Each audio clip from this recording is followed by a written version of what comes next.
يسعدكم صبايا. اليوم طبعا طلت نقطة الدجاج من الفريزر، حرجع أعيد لكم المقادير مشان تجربوها وتدعوا لي. جبت حوالي 2 كيلو من أفخاذ الدجاج، أخليتن من العظم.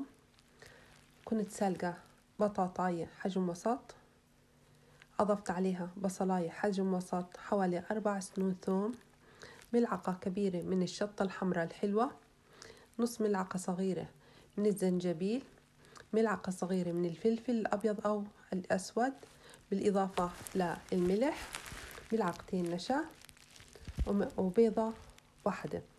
خفقت كل هاي المقادير سوا لبينهم اندمجوا. بعدين أضفت عليهن الدجاج، مجرد الدجاج اندمج معاهن وصار معايا زي العجين، شكلته وبعدين غمسته بالبيض وغلفته بالبقسماط بالكراون فليكس. غلفت الصينية بالنايلون، دخلتهم طول الليل بالفريزر. اليوم طلعت من الفريزر زي ما انتم شايفين ما أحلى أشكالهن. أنا عملتهم طبعا حجم كبير، هحطهم بالفريزر وبعدين بس بدهم أولادي يأكلوا بيجوعوا، أنا ما بكونش موجود بالبيت، بيطلعوا بيقلوا وصحتين وعافية.